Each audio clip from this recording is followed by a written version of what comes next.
Good morning, guys. How's it going? So it's that time of year again, AC season. So I will show you my process of going into an AC diag job. So first, you always got to start is inside the vehicle. That's the first component. That's what the customer is seeing, right? So you want to verify the customer's complaint. So in here, first thing I'm going to do is I'm going to check blower operation. So make sure that your blower motor is working. I've had some people, the blower motor actually wasn't working, and this is why it wasn't blowing cold. The other thing I'm going to make sure is I'm going to make sure that my blend doors are working. So I'm going to make sure it goes to hot and change the temperatures. I know it's not going to go freezing cold. And then I'm also going to check this switch. Make sure that this switch is working. I've had the knob on the inside break, and you weren't actually able to put it to AC. So once all that is good, then I'll go outside and I'll do a visual inspection, right? So make sure that you don't see any obvious with the compressor, right? So let's head over to the compressor. So being a Blazer, the compressor is right here. So I'm gonna make sure that the clutch isn't busted off or anything crazy like that. But this thing does have quite a bit of play. Next thing I'm going to check, obviously, is the belt. Is the belt even driving the compressor? Because that's not going to allow it to come on.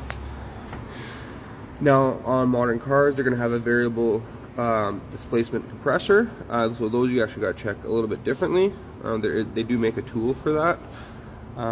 So at this point, what I'll do is I'll hook up my manifold gauges and I'll see what kind of pressure we have. I will go and I'll hook up my two lines, right, and I'll look at my pressures. This one, we had, I think we were around 70 and 100, so we were low. It wasn't totally emptied, but there wasn't enough pressure there to turn the compressor on. So at this point, what I did was I evacuated what was in the system. Now I put my nitrogen on, and I'll set it to just a little bit over 200, and then I'll let it sit for about 45 minutes to see if it drops. Seeing as this one wasn't bone empty, more than likely it just leaked out over time, especially being an older Blazer. So even let's say if there was a very, very tiny leak, it'd be very hard to see in this one.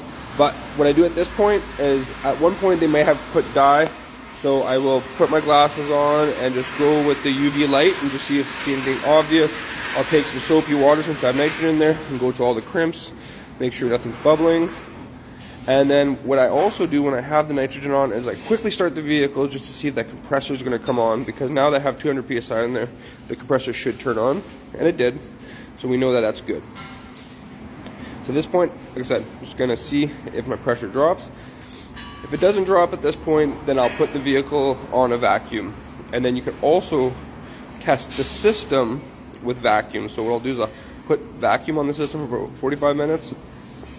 Then you shut it off and you see if you start losing vacuum.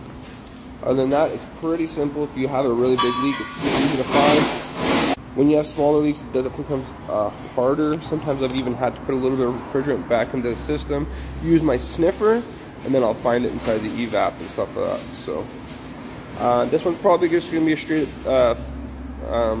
pressure. This one's probably just going to be a straight up vacuum and fill afterwards, and then we always put an ounce of oil with some dye in there. So what's your guys' process? I'm kind of curious. So it held nitrogen for about an hour. Now I got it on, I vacuumed it for about 45 minutes. So now I'm gonna keep it on vacuum for about 15 minutes and see if it holds vacuum. Then that's all good, we're gonna fill her up. Alright, so since that's all good, we're gonna set our charge. This calls for 1 pound, 1.75 pounds, which works out 1 pound, 12 ounces. So this is set. This one we always fill through the low side on this machine. So I'm going to put it to open on the low side. Then we're going to go to recharge. I'm going to take off this vacuum switch.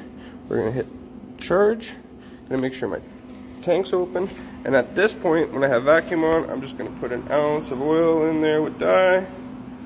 If there are any issues in the future, we're about to see it. So now we're all good to go. We hit the old go button. I'll let it fill up a little bit so it gets some pressure, and then what I'll do, I'll turn the vehicle on so the compressor can suck the remaining last little bit in there. So, but what I also like to do is get my thermometer out. We're gonna put this in the vent so we can see what kind of temperatures we're gonna have now. All right, so there's my new pressures, which are looking pretty good. Pressure's on. Let's go check out the temperature inside the vehicle and see what we got.